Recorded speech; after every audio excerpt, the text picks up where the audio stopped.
చాలా ఎమర్జెన్సీ ఉండి వచ్చాను. కానీ ఎక్కడికి వెళ్ళాడో ఎప్పుడొస్తాడో తెలియదంటున్నారు. ఇంత రాత్రిపూట వచ్చావంటే ఏదో సమస్య ఉందని అర్థం అవుతోంది. పర్వాలేదు, ఏం జరిగిందో నాతో చెప్పు. లేదత్తయ్య, ఆయనకి మాత్రమే చెప్పాలి. చూడు, నందు అసలే నీ మీద చాలా కోపంగా ఉన్నాడు. నీతో మామూలుగా మాట్లాడడానికే ఇష్టపడ్డం లేదు. అలాంటివాడు నీకు చెప్పే అవకాశం ఇస్తాడా? అసలు వినే పరిస్థితుల్లో ఉంటాడో లేదో. అందుకే సమస్య ఏంటో నాతో చెప్పు, నేను నందుకు చెప్తాను. లేదత్తయ్య, తను ఖచ్చితంగా నా మాట వింటాడనే నమ్మకం నాకుంది. పైగా ఈ విషయం కేవలం నందుకే చెప్పాలి. అరే, చెప్తుంటే అర్థం కదా నీకు? వాడెప్పుడొస్తాడో తెలీదు. నీ మాట వినిపించుకోడు అనే గ్యారంటీ కూడా లేదు అని చెప్తున్నా వినిపించుకోవేండి నువ్వు? సమస్య ఏదో నాతో చెప్పమని చెప్తుంటే వాడితోనే చెప్తాను అంటావేంటి అర్థం లేకుండా? క్షమించండి అత్తయ్య, ఈ విషయం ఫస్ట్ నందుకే చెప్పాలి. దయచేసి అర్థం చేసుకోండి. సరే, ఒకవేళ నందు రావడం లేట్ అవ్వచ్చేమో. వెళ్ళి రేపొద్దునేరా. వెళ్ళనత్తయ్య, నందు వచ్చేంత వరకు నేను ఇక్కడే ఉంటాను. అరే, లేట్ అవుతుంది అని చెప్తుంటే కూడా వినిపించుకోకుండా పంతంతో ఇక్కడే ఉంటానంటావేంటి? పంతం కాదత్తయ్య, అవసరం. నందు వచ్చి తనతో నేను మాట్లాడే వరకు నన్ను ఇక్కడి నుంచి వెళ్ళిపోమ్మని చెప్పకండి ప్లీజ్ అత్తయ్య.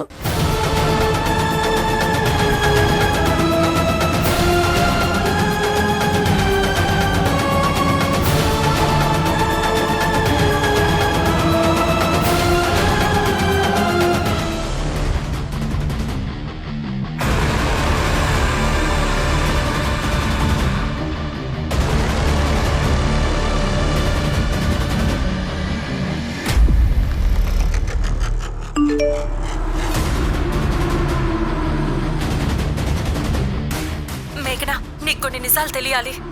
అందుకే ఈ వీడియో పంపిస్తున్నాను.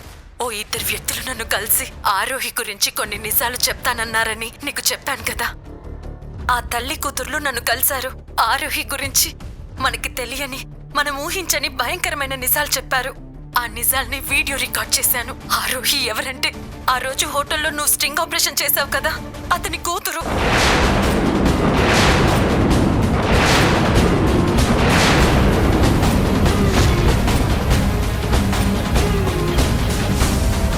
వాళ్ళ నాన్న ఆత్మహత్య చేసుకున్నారని పగపట్టింది. అందుకే సడన్ గా అమెరికా నుంచి వచ్చింది. నన్ను బెదిరించి న్యూస్ ఛానల్ కొనుక్కుంది. కానీ ఆరోహి అసలు టార్గెట్ నువ్వు కాదు, నందు.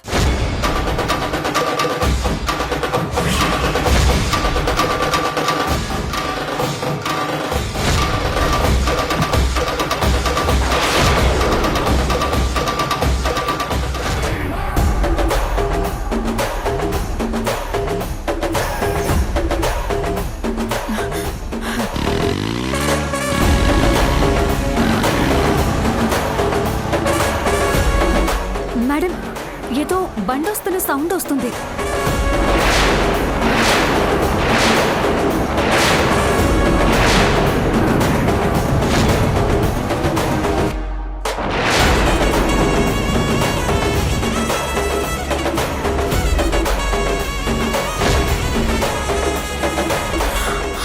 వచ్చేస్తున్నాడు మేడం.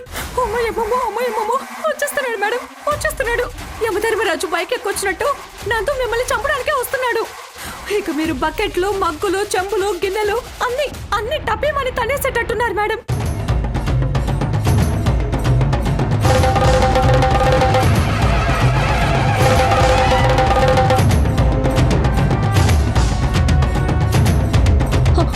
అయ్యో, వీడు వచ్చేస్తున్నాడు.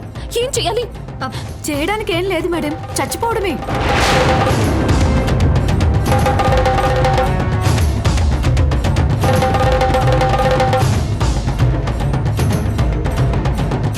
ఊపిరిపోయే టైంలో కూడా ఇంకా ఉరిమి చూడటం ఎందుకు మేడం? తేడా వస్తే ముందే పోతారు. బార్బీ, నేను వెళ్ళి రూమ్ లో ఉంటాను. నందు వచ్చాడంటే నేను ఇంట్లో లేను, ఊరికి వెళ్ళానని చెప్పు. ఏ ఊరు వెళ్ళారని చెప్పడు మేడం? మీ అమ్మమ్మ ఊరికి వెళ్ళానని చెప్పు. మా అమ్మమ్మ వాళ్ళ ఊరు లేదు మేడం, మొన్ననే వరద వచ్చి కొట్టుకుపోయింది. ఆ నందు వెళ్ళిపోయాక నీ సంగతి చెప్తాను. తర్వాత మీరు ఉండాలి కదా మేడం నా సంగతి చెప్పడానికి. వాడు వచ్చేస్తున్నాడు, ఏదో ఒకటి మేనేజ్ చెయ్యి. మన ధ్యానంలో ఉన్నట్టు మేనేజ్ చేస్తే బెటర్.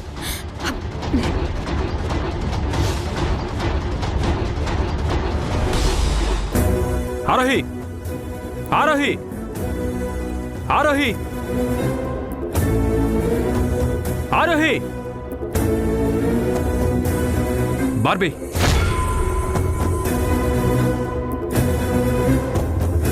బార్బీ, ఆరోహి ఎక్కడ? ఏ బార్బీ,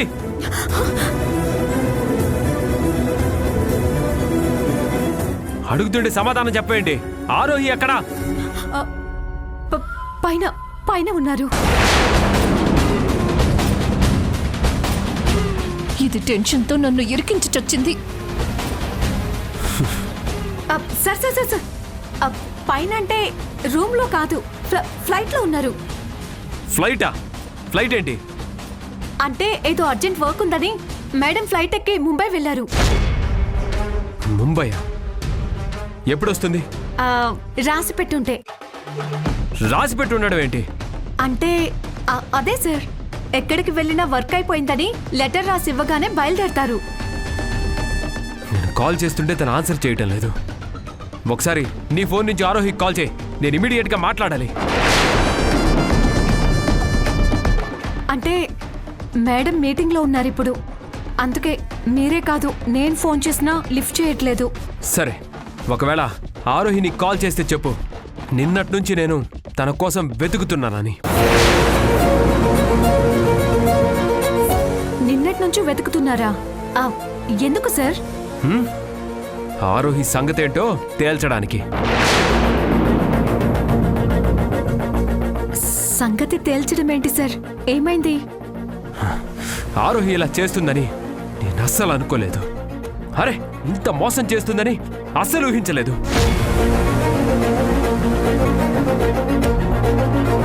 ఆరోహిది ఇలాంటి మెంటాలిటీ అని నాకు తెలీదు.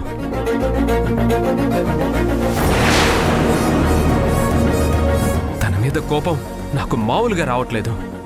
ఆరోహి నా కళ్ళెదురుగా ఉండుంటే ఇక్కడే పరిస్థితి మరోలా ఉండేది. ఏం జరిగింది సార్? ఎందుకు మీరు అంత కోపంగా ఉన్నారు? చెప్తా, డైరెక్ట్గా ఆరోహికి చెప్తా. తన కోసం నేను ఇంటికొచ్చి వెళ్ళానని చెప్పు. తను ఎప్పుడొస్తే అప్పుడు నాకు కాల్ చేయమని చెప్పు. అలాగే సార్.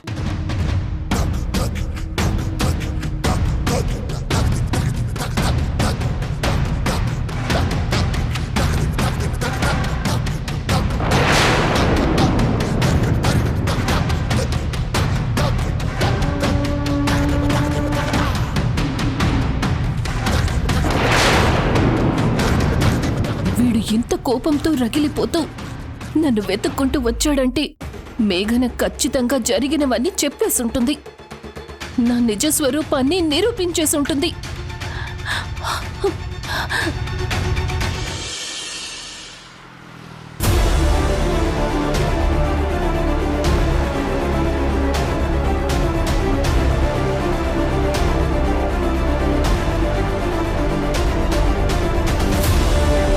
తప్పు చేసావు వదినా. ఆ ఆరోహిని ప్రాణాలతో వదిలేసి నువ్వు చాలా పెద్ద తప్పు చేసావు.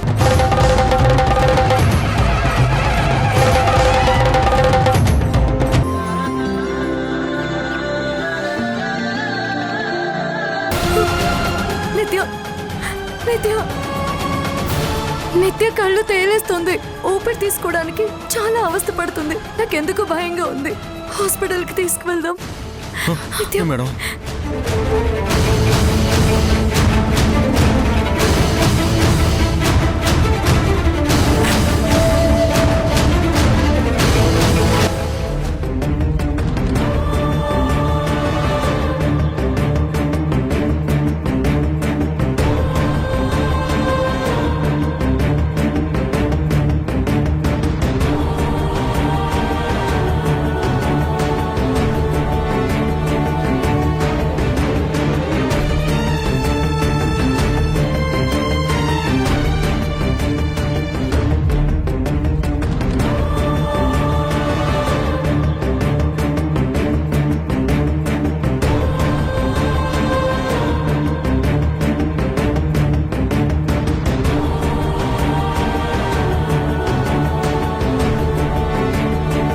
నిత్యకేం కాదు వదినా, నువ్వేం బాధపడకు ప్లీజ్.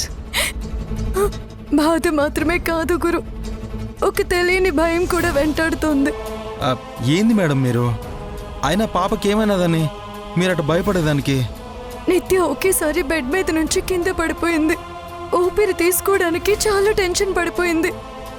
ఆయాసంతో చాలా అల్లాడిపోయింది. ఎప్పుడూ లేనిది ఒకేసారి నిత్యని అలా చూసేసరికి నాకు ప్రాణం పోయినంత పని అయింది. ఇప్పటికీ భయంతో గుండెని గుప్పెట్లో పెట్టుకుని బ్రతుకుతున్నాను. వదినా, నిత్య కింద పడిపోయేసరికి భయంతో అలా ఆయాసపడిపోయి ఉంటుంది. నిత్యకేం కాదు, ఊరికి భయపడకు.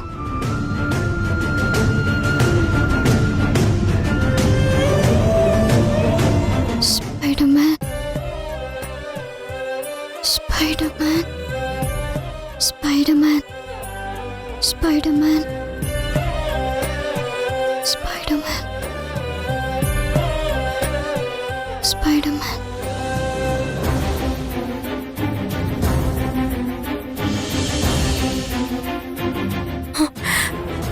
డాక్టర్, మా పాపకి ఎలా ఉంది? పాపకి ఇంతకు ముందు ఏ డాక్టర్ ట్రీట్మెంట్ చేశారు? పాపకి ఇలా జరగడం ఇదే first time doctor. First time ఏంటి మేడం? నాకు తెలిసి పాపకి ఇలాంటి సిచ్యువేషన్స్ 2-3 సార్లు జరిగి ఉంటుంది.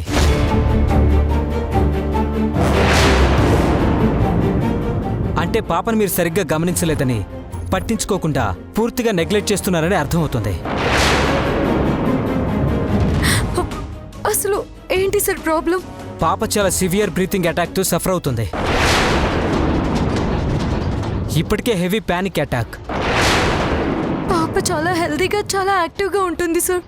అసలు తనకి బ్రీతింగ్ ఇష్యూస్ లాంటివి ఏవీ లేవు. మరి ఇలా ఎందుకు జరుగుతుంది? Separation anxiety disorder.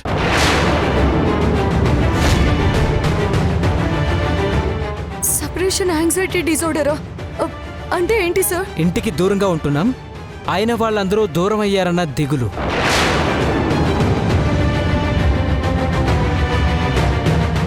బాగా ఇష్టమైన వాళ్ళు కానీ, ప్రేమని పెంచుకున్న వాళ్ళు కానీ దూరం అయిపోతారనే భయంతో జనరల్గా చిన్నపిల్లలు ఒక రకమైన డిప్రెషన్లోకి వెళ్ళిపోతారు.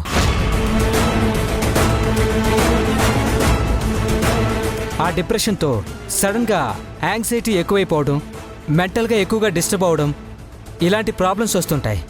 ఇప్పుడు ప్రాబ్లం ఏమీ లేదు కదా డాక్టర్? తగ్గిపోతుంది కదా? తగ్గిపోతుంది, కాకపోతే ఒక 5-6 నెలలు టైం పడుతుంది. అవును, ఇంతకీ స్పైడర్ మ్యాన్ అంటే ఎవరు? ఎందుకు డాక్టర్? పాప అతన్నే కలవరిస్తుంది. ఆ అమ్మాయి దిగులు పెట్టుకుంది, మెంటల్గా డిస్టర్బ్ అవుతుంది అతని గురించే.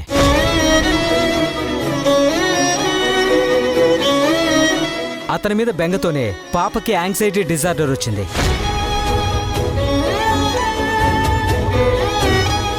అతని గురించి ఎక్కువగా ఆలోచించి మెంటల్గా డిస్టర్బ్ అవుతుంది. ఇంతకీ ఆ స్పైడర్ మ్యాన్ ఎవరు? పాపకేమవుతారు?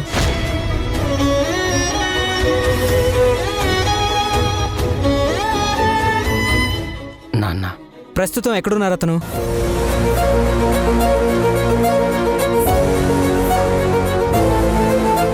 చిన్న చిన్న డిస్టర్బెన్సెస్ జరిగి ప్రస్తుతం విడివిడిగా ఉంటున్నారు.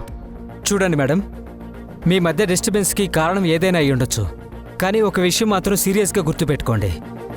ఆ అమ్మాయి ఫాదర్ని చాలా మిస్ అవుతుంది. ఫాదర్ దూరంగా ఉండడం వల్ల చాలా బాధపడుతుంది, మానసికంగా డిస్టర్బ్ అవుతుంది. మేమిచ్చిన మెడిసిన్స్ పాపని జస్ట్ నిద్రపోయేలా చేయగలవు, కానీ తండ్రి ప్రేమ మాత్రం పాపకి నిజమైన మెడిసిన్.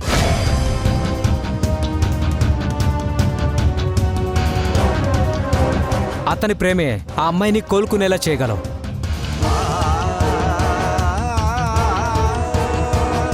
ఒకవేళ మీకు మీ భర్తకి ఏమైనా గొడవలుంటే సరిదిద్దుకొని పాపని అతనికి దగ్గర చేయండి. అలా కాకుండా పాప నాన్నకి దూరంగా ఉంటే ఈ యాంగ్జైటీ ఇష్యూ సీరియస్ అయ్యే ప్రమాదం ఉంది.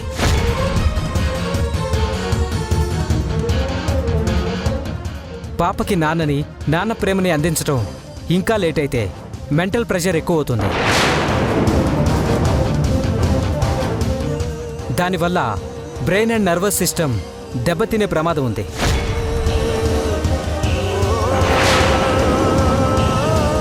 ఒకవేళ పాప కండిషన్ అంత దూరం వస్తే పరిస్థితులు చేదాటిపోయి ప్రాణాల మీదకి రావచ్చు.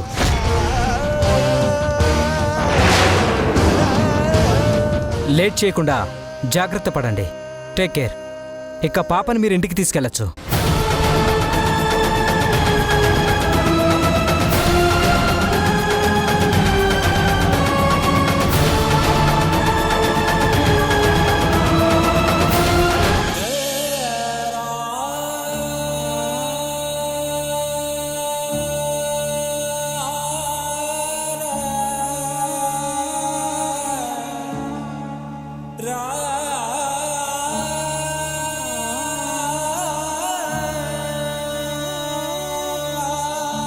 మనసుకవుతున్న గాయాలు ఎంత మర్చిపోవాలని ప్రయత్నిస్తున్నా అంత గుర్తు చేసి చంపుతున్నాయి.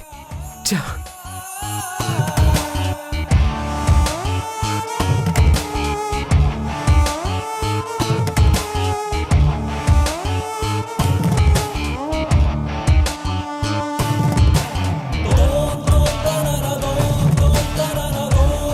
నందు, ఏంట్రా అలా ఉన్నావు? ఏమీ లేదమ్మా, ఏదో వర్క్ టెన్షన్, కొంచెం డిసప్పాయింటెడ్గా ఉన్నాను. సరే, కాఫీ ఇవ్వనా? తాగితే కాస్త రిలాక్స్ అవుతావు. కాస్త స్ట్రాంగ్ అమ్మా. నందు, ఏంటమ్మా? నిన్న నువ్వు కాస్త చిరాగ్గా ఉండడం వల్ల నీకో ముఖ్యమైన విషయం చెప్పలేకపోయాను. ఏంటమ్మా అది? ఏదో అర్జెంటుగా స్ట్రింగ్ ఆపరేషన్ అని భోజనం కూడా చేయకుండా మధ్యలోనే వెళ్ళిపోయావుగా. అవును, అయితే ఏమైంది? నువ్వు బయలుదేరిన తర్వాత మేఘన మన ఇంటికొచ్చింది. తను ఇక్కడికి వచ్చిందా? మన ఇంటికి రావడానికి ఎంత ధైర్యం తనకి? ఎందుకు వచ్చిందంట? ఆవిడ గారు మన ఇంటికి ఎందుకు వచ్చిందంట? కోపం తెచ్చుకోకుండా ఒక్కసారి నేను చెప్పేది విను.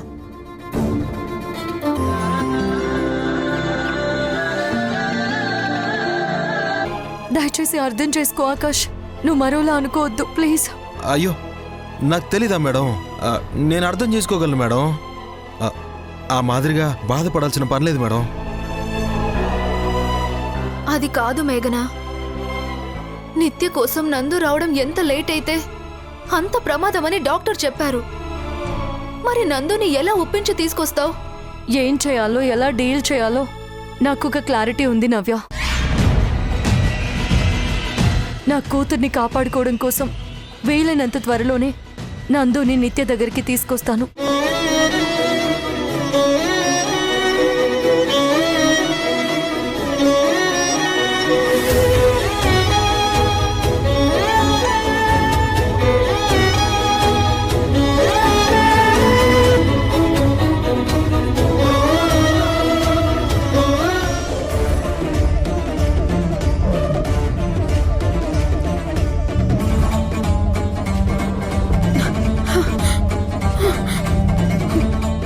ఓయ్, ఏంటి అంతలా వణికిపోతున్నావు? ఏసీ ఎక్కువైందా? భయం భయం ఎక్కువవుతుంది మేడం. భయపడి గుండె బెలూన్ల టపక్కమని ఎప్పుడు పేలిపోతుందా అని టెన్షన్గా ఉంది మేడం. భయం ఎందుకు? అర్థం లేకుండా. భయంతో గజగజ వణికిపోతున్న ఒక ఎలుక ఇంకో ఎలుకని అడిగిందంట, ఎందుకలా భయంతో వణికిపోతున్నావు, బుర్ర లేదా అని. ఇప్పుడు మీరు నన్ను అడిగే ఈ డైలాగ్ కూడా అలాగే ఉంది మేడం. ఏ సెన్స్ లేకుండా మాట్లాడుతున్నావేంటి? నేనెందుకు భయపడతాను? అసలు భయపడాల్సిన అవసరం ఎందుకు? మీరు భయంలో కూడా పిచ్చి కామెడీలు చేస్తున్నారు మేడం. ఆ మేఘన రూపంలో మీకు ప్రమాదం పొంచి ఉందని తెలుసు. ఇప్పుడు ఆఫీస్కి వెళ్తే మీ పరిస్థితి ఏమవుతుందో, మేఘన నందు మిమ్మల్ని ఏం చేస్తారా అనే భయంతో మీ బుర్ర బుల్లెట్ ట్రైన్ కంటే ఎక్కువగా కొట్టుకుంటుంది మేడం. మరైనా కూడా మేకపోతు గాంభీర్యం బిల్డప్లు ఎందుకు మేడం? షటప్. నేనేం భయపడట్లేదు, నార్మల్గానే ఉన్నాను. రోజు వెళ్ళినట్టే చాలా క్యాజువల్ గా ఆఫీస్కి వెళ్తున్నాను. మేడం, ప్రస్తుతం మీరు ఎక్కడో ఒక చోట దాక్కుని ప్రాణాలు కాపాడుకోవాల్సిన పరిస్థితుల్లో ఉన్నారు. అలా కాకుండా కరెంటు ప్లగ్ లో వేలు పెడితే షాక్ కొడుతుందని తెలుసు కూడా వేలు పెట్టడం ఎంత ప్రమాదమో ఇప్పుడు మీరు ఆఫీస్కి వెళ్ళడం కూడా అంతే ప్రమాదం మేడం. మరి తెలిసి ప్రాణాలతో రిస్క్ చేయడం ఎందుకు చెప్పండి? యాక్చువల్గా అయితే నందుతో చెప్పి ఈ పాటికే మేఘన నన్ను చంపేయాలి. అలా కాకుండా 2 రోజులైనా సరే తను నా జోలికి రాకుండా సైలెంట్గా ఉందంటే ఏదో ఆలోచనలో ప్లాన్లో ఉందని అర్థమవుతోంది. అదేంటో తెలుసుకోవాలంటే నేను ఆఫీసులోనే ఉండాలి, మేఘనకి దగ్గరగా ఉండాలి. అందుకే కొన్నిసార్లు భయపడుతూ కూర్చోవడం కంటే మొండిగా ఎదురెళ్లడం చాలా అవసరం. మీ ఆలోచన బాగానే ఉంది మేడం, కానీ తేడా వస్తే ఎదురెళ్ళడం కాదు కదా, అసలు మనిషే లేకుండా పోతారు. ఏయ్, అరవడం కాదు మేడం, ప్రాక్టికల్ గా ఆలోచించండి. నిన్న నందు సీరియస్ గా ఇంటికొచ్చి వెళ్ళాడు. మరోవైపు మేఘన సైలెంట్ గా ఉంది. అంటే ఇద్దరూ కలిసి ఏదో ప్లాన్ వేసే ఉంటారు. మీరిప్పుడు ఆఫీస్కి వెళ్ళగానే ఇద్దరూ కలిసి వేసేస్తారేమో మేడం. నీ మొహం. ఒకవేళ నాన్నేవైనా చెయ్యాలి అనుకుంటే, చంపాలనుకుంటే ఈ పాటికి చేసుండేవాళ్లు కదా. అలా జరగలేదు అంటే ప్రస్తుతం వాళ్లకి ఆ ఆలోచన లేదనే కదా అర్థం. నేను నిన్నంతా ఇంట్లో ఉంటే వాళ్ళు నన్నేమీ చేయలేదు. అలాంటిది నా ఆఫీస్లో నన్నేం చేస్తారు? దీన్నే అమాయకత్వంతో కూడిన మూర్ఖత్వం అంటారు. అంటే ఎక్కడో 4 గోడల మధ్య మీ అంతు చూసి మిమ్మల్ని చంపేసే కంటే మీ ఆఫీస్లోనే అందరి ముందు మీ అంతు చూడాలనే ఆలోచనలో ఉన్నారేమో. దీనివల్ల మీ నిజ స్వరూపం ప్రపంచం మొత్తం తెలిసిపోతుందనే ప్లాన్లో ఉన్నారేమో. ఏడ్చావులే, అంత సీనేముండదు. అయినా కాసేపట్లో ఆఫీస్లో అడుగు పెడతాను కదా, అప్పుడు వాళ్ళ ఆలోచన ఏంటో తెలిసిపోతుంది కదా. మరి ఊరికే భయపడాల్సిన అవసరం ఏంటి? మీరు పైకి ధైర్యంగా చెప్తున్నారు కానీ లోపల మాత్రం నాకంటే ఎక్కువ భయపడుతున్నారు కదా.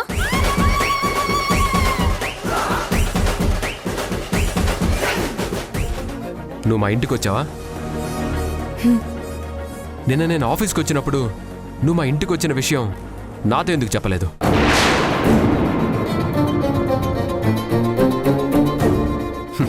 నా టేబుల్ మీద రాధాకృష్ణుల బొమ్మ పెట్టి ఇప్పుడు ఈ బొమ్మ అవసరం నీకు చాలా ఉంది, అదేంటన్నది భవిష్యత్తులో నీకు అర్థమవుతుందని నా మీద ఏదో తెగ ప్రేమను కురిపిస్తున్నట్టు నీతి వాక్యాలతో తెగ ఉపన్యాసం ఇచ్చావు కదా. మరి నువ్వు మా ఇంటికి వచ్చిన విషయం నాతో చెప్పకపోవడం వెనక కారణమేంటి?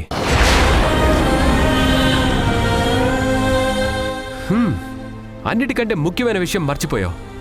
నాతో అర్జెంటుగా మాట్లాడి తీరాలని, నాతో మాట్లాడిన తరువాత అక్కడి నుంచి కదులుతానని, అప్పటి వరకు ఇంటి బయటే ఉంటానని శపథం చేసావంట కదా. మరి అంత శపథం చేసిన దానివి నేను వచ్చేంత వరకు ఉండకుండా, నాతో మాట్లాడకుండా మధ్యలోనే తుర్రుమని వెళ్ళిపోవడం ఏంటి? ఓ, ఎవరైనా ఫోన్ చేశారా? సడన్ గా బండెక్కి గబగబా వెళ్ళిపోయావా? ఫోన్ ఏంటి, బండెక్కి వెళ్ళిపోవడం ఏంటి? ఏం మాట్లాడుతున్నావో, ఎందుకు మాట్లాడుతున్నావో అర్థమవుతుందా? నాకన్నీ అర్థం అవుతున్నాయి. అలాగే అర్థం ఉండి మాట్లాడుతున్నాను. ఇంతకీ నువ్వు మా ఇంటికి ఎందుకు వచ్చావో అది చెప్పు. ఎందుకంటే అది ఒక ఆడపిల్ల అంత అర్ధరాత్రి పూట తలుపు తట్టిందంటే ఏదో చాలా పెద్ద కష్టంలో ఉందని పాపం మా అమ్మ నీ గురించి చాలా జాలిపడుతుంది. కుదిరితే నీకు వచ్చిన కష్టమేంటో తెలుసుకోమని మా అమాయకపు అమ్మ చెప్పింది. నువ్వు నిజంగానే కష్టంలో ఉన్నావని మా అమ్మ అనుకుంటుంది.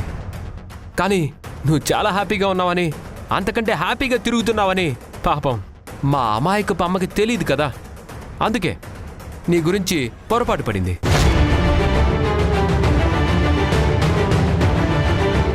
సర్లే, ఇంతకీ నీకొచ్చిన కష్టం ఏంటో చెప్పు. అంత అర్ధరాత్రి పూట ఎందుకు వచ్చావో, ఏ పని మీద వచ్చావో, అసలు మా ఇంటికి రావాల్సిన అవసరం నీకెందుకు వచ్చిందో చెప్పు. చెప్పు, మా ఇంటికి ఎందుకు వచ్చావో చెప్పు. నీకొచ్చిన ఆ కష్టం ఏంటో చెప్పు, త్వరగా చెప్పు అంటున్నాను కదా. అంత రాత్రి పూట నేను వచ్చి ఇంటి తలుపు తట్టానంటే నిజంగా తనేదో పెద్ద సమస్యలో ఉండుంటుంది అని నీ అంతటా నువ్వు అర్థం చేసుకోవాలి నందు. నీతో ఖచ్చితంగా మాట్లాడి తీరాలి అని పట్టుబట్టాను అంటే నాకు నువ్వు మాత్రమే అండ అని నువ్వు తెలుసుకోవాలి, గుర్తించాలి. నీకు నువ్వుగా వచ్చి ఏమైంది మేఘన, ఏ సమస్య నిన్ను అంతలా వెంటాడుతుంది అని నీ అంతట నువ్వు నన్ను అడిగి తెలుసుకోవాలి. కానీ నా కష్టం ఏంటో కనుక్కోమని మీ అమ్మగారు చెప్పిన తర్వాత కూడా నీకొచ్చిన కష్టం ఏంటో అని వెటకారం చేస్తున్నావే తప్ప నా బాధని పంచుకోవడానికి ప్రయత్నించట్లేదు. చాలా బాధగా ఉంది నందు. ఏం మాట్లాడాలో అర్థం కావడం లేదు. సరే, సిన్సియర్గానే అడుగుతున్నాను. ఇప్పుడు చెప్పు, మా ఇంటికి రావాల్సినంత అవసరం ఏమొచ్చింది నీకు? మన అనాల్సిన స్థానంలో మా ఇంటికి అంటున్నావు. ఇంకా నా కష్టం నువ్వేం అర్థం చేసుకుంటావు, ఏ విధంగా పంచుకుంటావు నందు? చాలా ముఖ్యమైన విషయం నీకు చెప్పాలి. కానీ ఇంత ఇరిటేషన్తో అడుగుతున్నా నీకు ప్రస్తుతం చెప్పినా ఎలాంటి ప్రయోజనం లేదు. అందుకే నీకు వినే ఓపిక, అర్థం చేసుకునే సహనం వచ్చినప్పుడే చెప్తాను.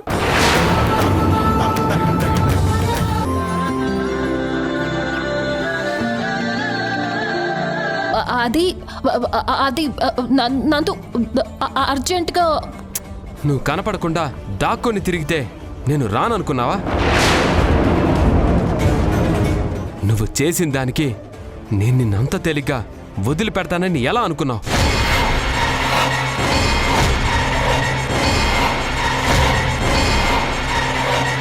ప్రతి క్షణం నిత్యనే కనిపెట్టుకునుండు. పాప జాగ్రత్త గురు. ఉంటాను. Excuse me madam, channel chairman ఎవరు? ఎందుకు సార్, ఏమైంది? ఎదుటి వాళ్ళ జీవితాలు, ప్రాణాలంటే విలువ లేదు. ఆవిడ స్వార్థానికి ఆవిడ ఇష్టం వచ్చినట్టు చేస్తున్నారు. ఆవిడ ఛానల్లో ఒక బెట్టింగ్ యాప్ని ప్రమోట్ చేయడం వల్ల ఒక వ్యక్తి లక్షల్లో పోగొట్టుకున్నాడు. చివరికి ఆత్మహత్య చేసుకొని ప్రాణాలు తీసుకోబోయాడు. బాధ్యత లేకుండా బెట్టింగ్ యాప్ని ప్రమోట్ చేసినందుకు ఆ వ్యక్తి ప్రాణాల మీదకొచ్చింది. ఆవిడని అరెస్ట్ చేయాలి. రండి సార్, తీసుకువెళ్తాను. పదండి.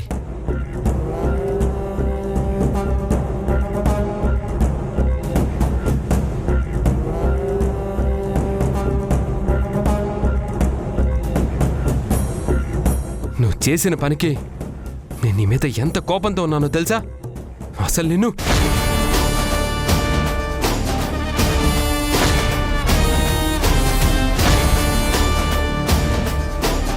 ఎస్ఐ గారు,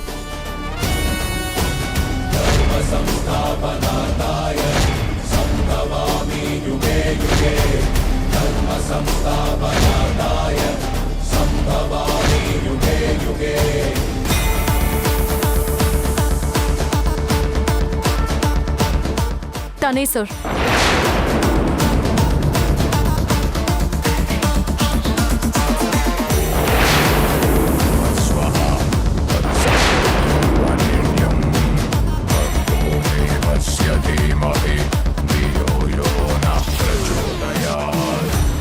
ఈ ఛానల్ చైర్మన్ ఆరోహి, తానే సార్.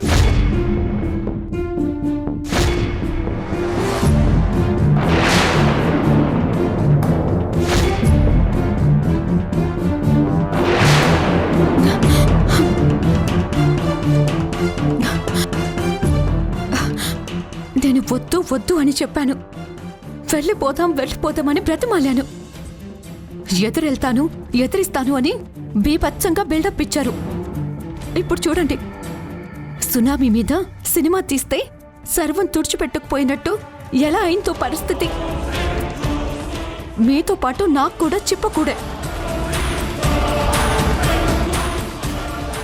చూస్తారేంటి ఎస్ఐ గారు? కానివ్వండి, వచ్చిన పని మొదలు పెట్టండి.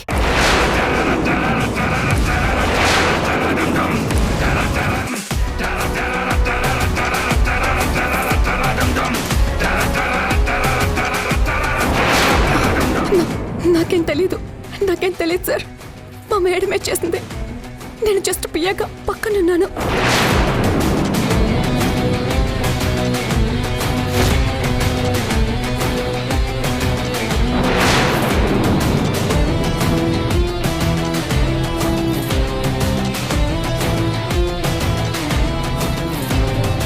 ఎదుటివారి జీవితాలు ప్రాణాలంటే విలువలేదా మీకు?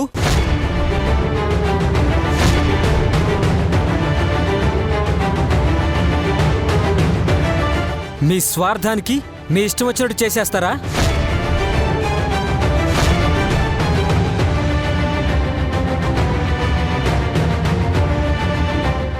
మీ ఛానల్లో ఒక బెట్టింగ్ యాప్ని ప్రమోట్ చేయడం వల్ల అది చూసి ఒక వ్యక్తి ₹1,00,000 పోగొట్టుకున్నాడు. చివరికి ఆత్మహత్య చేసుకొని ప్రాణాలు తీసుకోబోయాడు.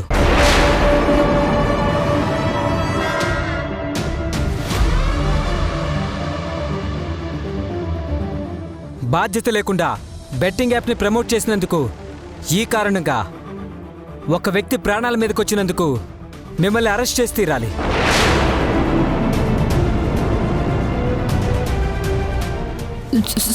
సారీ సార్, మా మార్కెటింగ్ వాళ్ళు బై మిస్టేక్ ఆ యాడ్ తీసుకొని ఉంటారు. ఇంకోసారి ఇలాంటివి రిపీట్ అవ్వకుండా చూసుకుంటాను. ప్రతి విషయంలోనూ కమర్షియల్గా కాకుండా కాస్త బాధ్యతగా ఉండండి. మరోసారి ఇలాంటివి రిపీట్ అయితే అరెస్ట్ చేయడానికి కూడా వెనకాడం. అలాగే సార్, థ్యాంక్ యూ. సార్ మీరు వచ్చింది ఈ విషయం గురించా? నేను ఇంకా వేరే విషయం గురించి అనుకుని భయపడి చచ్చాను.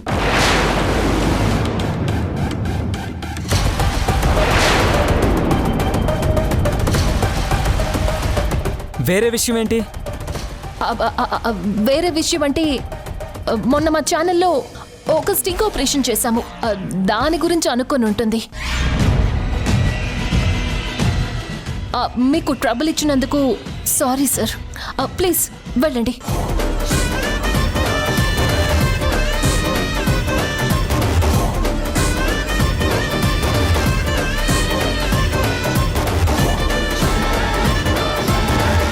ఏసీలో ఉన్న చెమటలు పడుతున్నాయి. కాస్త కూలింగ్ పెంచుకో ఆరోహి. అలాగే.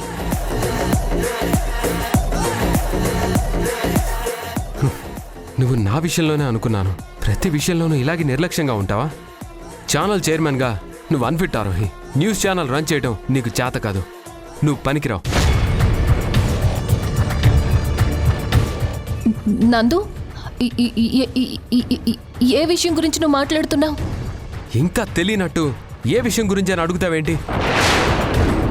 రిపోర్టర్గా నేను కోల్పోయిన పేరుని తిరిగి తీసుకురావడానికి ప్రయత్నిస్తానని చెప్పావు. నా కెరీర్ని రీబిల్డ్ చేసుకోవడానికి హెల్ప్ చేస్తానని చెప్పావు. తిరిగి నేను స్టార్ రిపోర్టర్ స్టేటస్ని పొందే వరకు నాకు సపోర్ట్గా ఉంటానని చెప్పావు. అందుకోసం మినిస్టర్తో నన్ను సెన్సేషనల్ ఇంటర్వ్యూ ప్లాన్ చేసుకోమని చెప్పావు.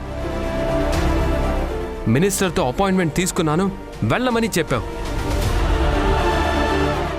కానీ తీరా నేను అక్కడికి వెళ్ళిన తర్వాత అపాయింట్మెంట్ లేదని సెక్యూరిటీ వాళ్ళు నన్ను గేట్ లోపలికి కూడా వెళ్ళనివ్వలేదు.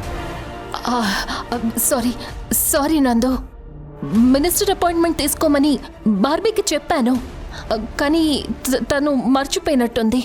ఏం బార్బీ? అవును సార్, అవును. వేరే టెన్షన్లో పడి మర్చిపోయాను. ఏంటి మర్చిపోయేది? మీ నిర్లక్ష్యం కారణంగా నా పరువు పోయింది. ఇన్నేళ్ల నా జర్నలిజం కెరీర్లో ఎప్పుడూ ఇలా జరగలేదు తెలుసా? సారీ నందు గారు, ఐఎమ్ ఎక్స్ట్రీమ్లీ సారీ. అంటే మీరు నిన్నటి నుంచి మా మేడంకి ఫోన్ చేసింది, మా మేడం కోసం వెతుకుతుంది ఈ విషయం గురించా? ఆ విషయం గురించి కాదా? ఆ విషయమా? ఆ విషయం ఏంటి? అంటే అదే నందు, నీకు కొత్తగా ఒక స్టింగ్ ఆపరేషన్ హ్యాండ్ ఓవర్ చేద్దాం అనుకున్నాను. ఆ విషయం గురించే చెప్తోంది. ఆహాహాహా, మినిస్టర్ అపాయింట్మెంట్ చాలా చక్కగా తగలబెట్టావు. ఇక నువ్విచ్చే స్టింగ్ ఆపరేషన్ అంటే కూడా ఇలాగే ఏడుస్తుంది.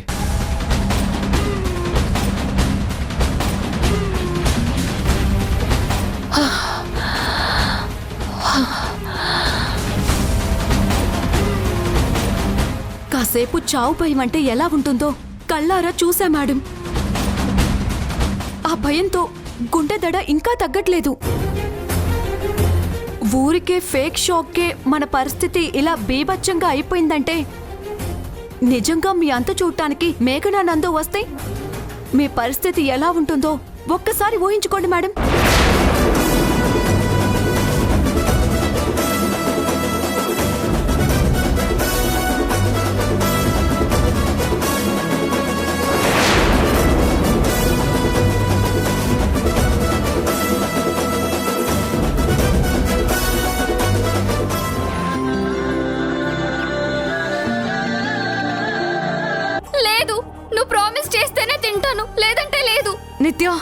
నన్ను తోడేస్తున్నావు.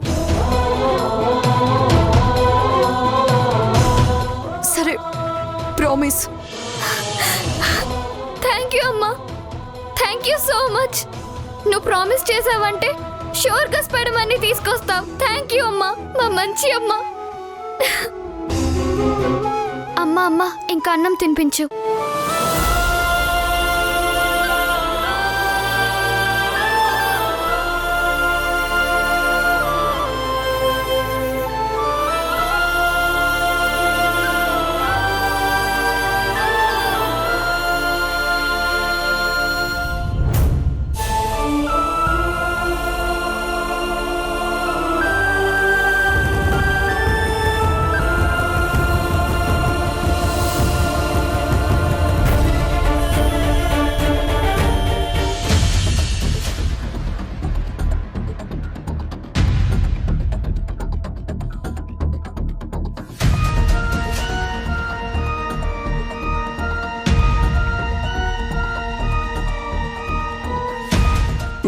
తినరా నందు.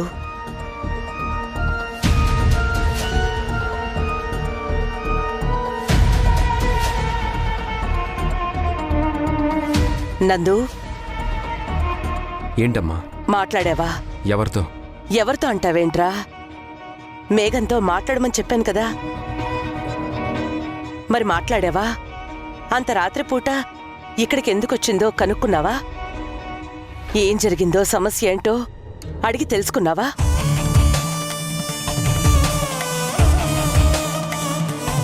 నీతో ఖచ్చితంగా మాట్లాడి తీరాలి అని పట్టుబట్టాను అంటే నాకు నువ్వు మాత్రమే అండ అని నువ్వు తెలుసుకోవాలి, గుర్తించాలి.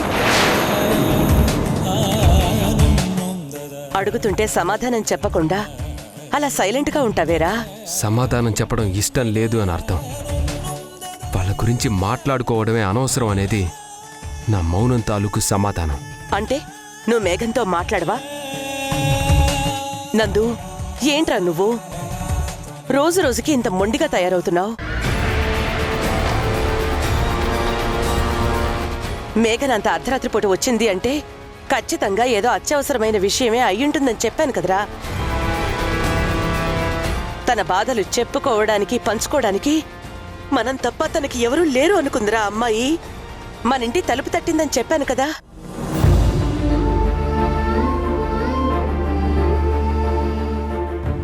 అయినా భార్యాభర్తల మధ్య ఎన్నైనా గొడవలుండొచ్చు, ఎన్ని అపార్థాలైనా రావచ్చు.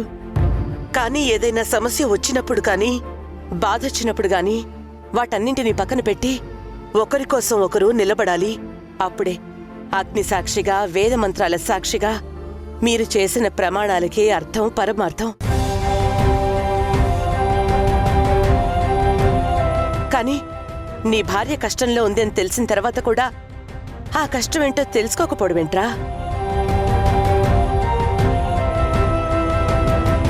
ఒక భర్తగా అడగడానికి నీకు అహం అడ్డొచ్చుండొచ్చు, కానీ ఒక ఫ్రెండ్గానైనా అడిగి తెలుసుకోవచ్చు కదా. ఇంతకు ముందు ముక్కు మొహం తెలియని వాళ్ల విషయంలోనే జాలి పడేవాడివి, కానీ ఇప్పుడు సొంత భార్య విషయంలో కూడా నీ మనసులా బండరాయిలా తయారైందేంట్రా?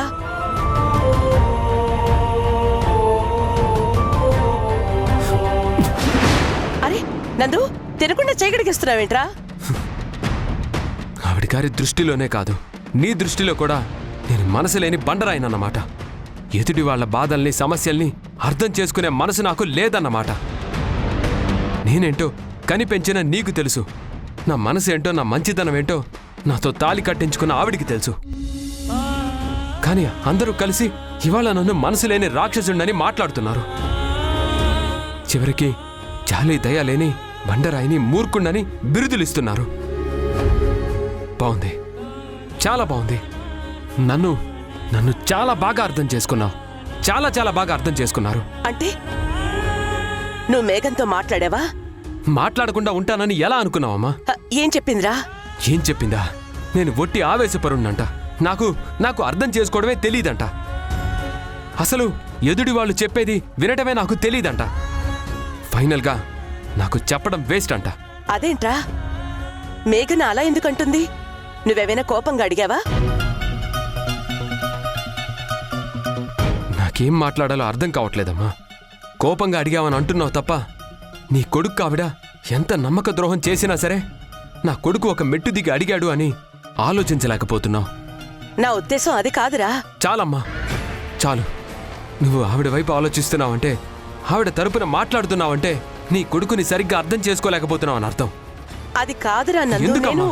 ఎందుకు అందరూ కలిసి నన్ను ఇంతలా బాధ పెడుతున్నారు? నందు నందు నందు ఆగురా.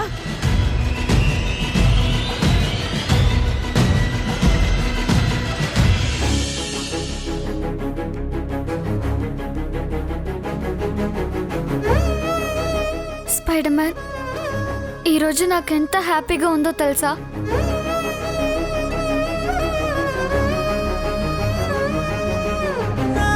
ఎందుకంటే నిన్ను తీసుకొస్తానని అమ్మ నాకు మాటిచ్చింది. అమ్మ మాటిచ్చిందంటే ష్యూర్గా చేసేస్తుంది. అలాగే వినాయకుడు కూడా నీ గురించి నేను చేసిన ప్రేయర్ విన్నాడు. రేపటి నుంచి నీతో ఎలా ఖర్చుతో కాకుండా డైరెక్ట్గా నీతోనే మాట్లాడేస్తాను. ఇక మనందరం కలిసిపోయి హ్యాపీగా ఉంటాం కదా.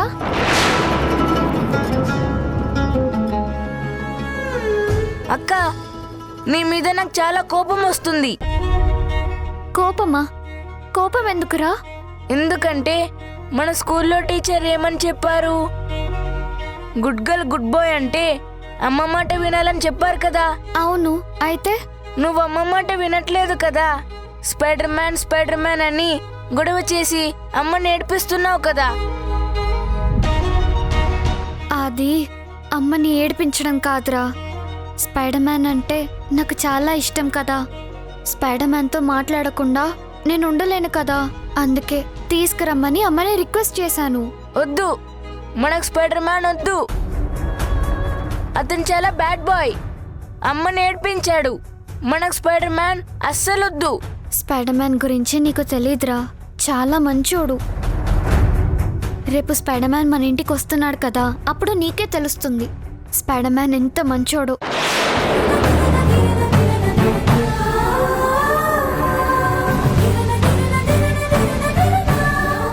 రేపు నాన్న వస్తాడని పాప నిత్య చాలా ఆశ పెట్టుకుంది. చాలా ఆనందపడుతుంది వదినా. బాస్ రాకపోతే ఇప్పుడు ఎంత సంతోషపడుతుందో అప్పుడంత బాధపడుతుంది. బాస్ని తీసుకొస్తానని నువ్వు నిత్యకు మాటిచ్చి తొందరపడ్డావేమనిపిస్తుంది వదినా. ఏం చేయను గురు, అన్నం తినమంటే అదెంత గొడవ చేస్తుందో చూసావు కదా. స్పైడర్ మ్యాన్ వస్తేనే తింటాను అని చాలా ఎక్సైటెడ్ గా ప్రవర్తించింది. అలా ప్రవర్తించి మెంటల్ గా డిస్టర్బ్ అయితే మైండ్ కి నర్వస్ సిస్టమ్ కి చాలా ప్రమాదం అని డాక్టర్ చెప్పారు కదా. అందుకే ఆ భయంతోనే తనని మామూలుగా చేయడం కోసం మాటిచ్చాను. ఒక అమ్మగా మీరు చేసింది కరెక్టే మేడము. కానీ నిత్యకు మాటిచ్చిన దానికి సార్ని ఎట్ట తీసుకొస్తారు?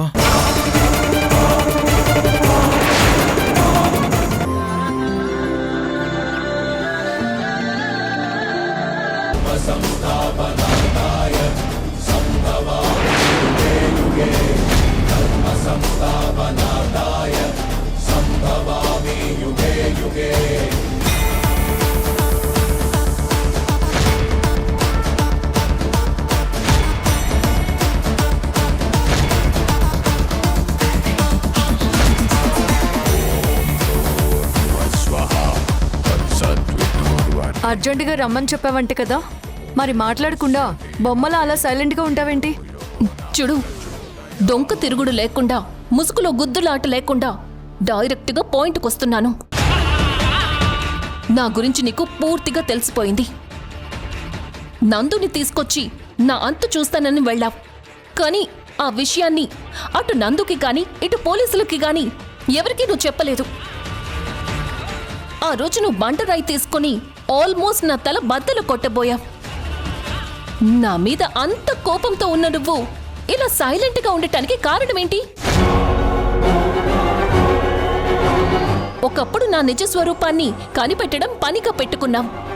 నా అసలు క్యారెక్టర్ని నందుతో సహా అందరి ముందు నిరూపించడమే ధ్యేయంగా పెట్టుకున్నా. నిన్ను నందుని విడగొట్టింది నేనే అని నీకు తెలిసాక, లతని చంపేసింది కూడా నేనే అని నీకు ఆధారాలతో సహా తెలిసిపోయిన తర్వాత కూడా ఎందుకు ఏమీ తెలియనట్టు కామ్గా ఉన్నావు? భయమేసిందా? నా గురించి ఎవరికైనా చెప్తే నిన్ను చంపేస్తానని భయమేసిందా? ఆ భయంతోని సైలెంట్ అయిపోయావా? పాపం, ఒళ్ళంతా చెమటలు పడుతున్నాయి నీకు. నన్ను భయపడుతున్నావా అని అడిగి నువ్వలా భయంతో వణికిపోతున్నావేంటి? దీన్నే కొన్ని ఊళ్ళలో మేకపోతు గాంభీర్యం అని అంటారు మేడం. భయంతో పోయేలా ఉన్నావు, మరి ఏదో బిల్డప్లు ఎందుకు చెప్పు? చూడు, నీ గురించి నేను అందుకు చెప్పకపోయేసరికి నేను నిన్ను వదిలేశానని, సైలెంట్ అయిపోయానని ఊపిరి పీల్చుకుంటున్నావేమో. ఆల్రెడీ నీకు అర్థ పెట్టేశాను. నువ్వు ఆల్రెడీ పీకల లోతున మునిగిపోయున్నావు, పద్మవ్యూహంలో చిక్కుకుపోయావు. ఎప్పుడు ఏ క్షణం ఎటువైపు నుంచి అయినా సరే చావు నిన్ను చుట్టుముడుతుంది.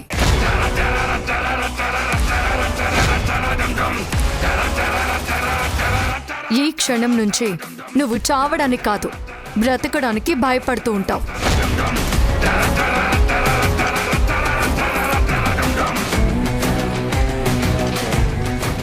బ్రతుకు భయం చావు భయం కంటే పెద్దది. నీ పాపాలకి ఒక రకంగా ఇది కూడా శిక్షే.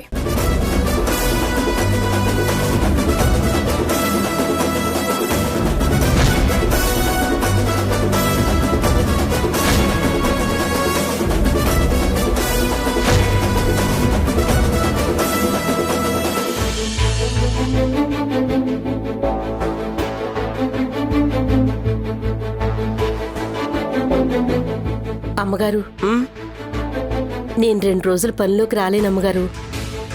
ఏమైంది కనకం? ఆరోగ్యం ఏమైనా బాగోలేదా? అదేం లేదమ్మా. మా కోడలికి క్షమాపణ చెప్పి మా ఇంటికి తెచ్చుకోవాలమ్మా. ఊరెళ్తున్నాను. ఊరెళ్ళి క్షమాపణ చెప్పే అంత పెద్ద తప్పేం జరిగింది? ఒక చిన్న అపార్థం అమ్మా. బంగారం లాంటి మా కోడలు ఇంట్లోంచి వెళ్ళిపోవడానికి కారణమైందమ్మా. 2 నెలల క్రితం మా ఇంట్లో 5,000 పోయాయమ్మా. కోడలు బయట నుంచి వచ్చింది కాబట్టి తనే దొంగతనం చేసుంటుందని నేను నా కొడుకు నమ్మాం.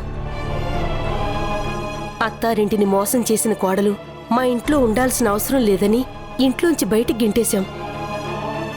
కానీ ఆ డబ్బులు తీసింది నా మొగుడు సచ్చినుడని, మా కోడలు ఎలాంటి తప్పు చేయలేదని ఈరోజే తెలిసిందమ్మా. మా కోడలు మంచితనం అర్థం చేసుకోలేక మేమెంత పెద్ద తప్పు చేసామో అర్థమైందమ్మా. అందుకే నా కోడలికి క్షమాపణ చెప్పి ఇంటికి తీసుకొస్తానమ్మగారు. వెళ్ళొస్తానమ్మా. అలాగే, వెళ్ళిరా.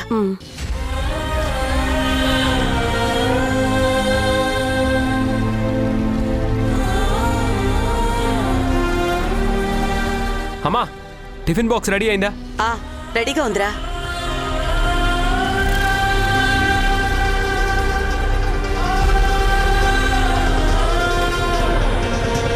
తీసుకో నందు. బాయ్ అమ్మా. నందు, నేను కూరగాయలు తీసుకోవాలి, నన్ను మార్కెట్ దగ్గర డ్రాప్ చేస్తావా? అలాగే అమ్మా. పద. మేఘన సైలెంట్గా లేదని, నా పతనానికి ఆల్రెడీ ముహూర్తం పెట్టేసిందని, నా అంత చూసే పనిలోనే ఉందని క్లియర్గా అర్థమైపోయింది. మనం బ్రతికి ఉండాలంటే మన శత్రువుల్ని చంపాలి. ఇది యుద్ధ ధర్మం. అలాగే నేను ప్రాణాలతో ఉండాలంటే మేఘన ప్లాన్లకి, వ్యూహాలకి చెక్ పెట్టాలి, తిప్పి కొట్టాలి. కానీ ఆ మేఘన ప్లాన్ ఏంటో, తను ఏం చెయ్యబోతోందో అర్థం కావడం లేదు. అలా ఎలా తెలుసుకోవాలో అంతకన్నా అర్థమై చావట్లేదు. ఈసారి నేను కొట్టే దెబ్బకి అది గువ్వ పిల్లలో గిలగిల కొట్టుకోవాలి. తిరిగి లేవకూడదు, కోలుకోకూడదు.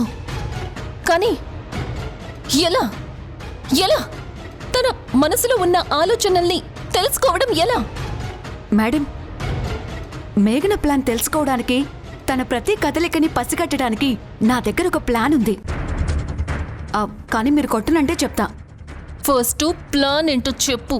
కొట్టాలో లేదో విన్న తర్వాత నేను డిసైడ్ అవుతాను.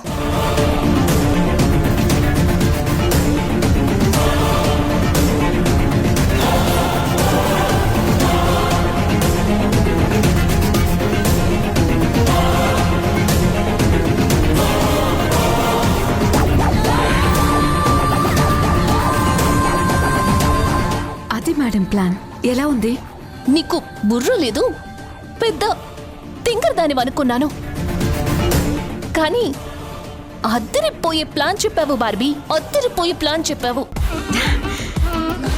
ఈ ప్లాన్తో మేఘన ఆలోచన ఏంటో తెలుసుకోవచ్చు. నా విషయంలో తను ఏం ప్లాన్ చేసిందో అన్ని కనిపెట్టొచ్చు. అప్పటికప్పుడు తిప్పి కొట్టి దానికి దిమ్మ తిరిగిపోయి షాక్ ఇవ్వచ్చు. Thank you Barbie, thank you so much. Next month నుంచి నీ శాలరీ డబుల్ చేస్తాను. Thank you madam. ఇంత త్యాగాన్ని, తెగింపుని బ్లాక్ అండ్ వైట్ సినిమాలో కూడా చూడలేదు. సర్లే, సోదాపి ఫస్ట్ అతనికి ఫోన్ చెయ్యి. అలాగే మేడం.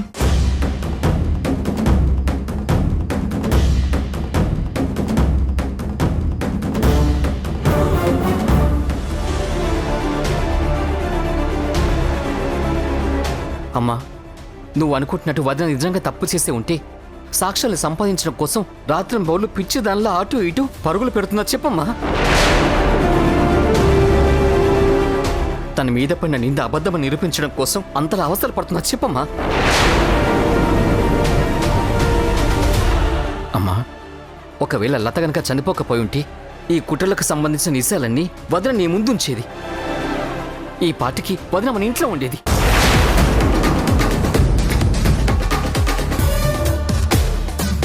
కానీ ఏదో ఒకరోజు వదిన మీ అపార్థాలన్నిటికీ సాక్ష్యాలతో సమాధానం చెప్తుంది. ఎవరో చెప్పిన మాటలు విని తనని మీరు అవమానించారని, నిందలు వేశారని మీకు అర్థమయ్యేలా చేస్తుంది. కానీ ఒక్క మాటమ్మా, వదిన తప్పు చేయలేదో నిరూపించుకున్న తర్వాత నువ్వు తన ఇంటికి పిలవడం గొప్ప అనిపించుకోదు. మా కోడలు ఎలాంటి తప్పు చేయలేదు అని నమ్మి ముందే ఇంటికి తీసుకెళ్లడం పెద్దరికమవుతుంది.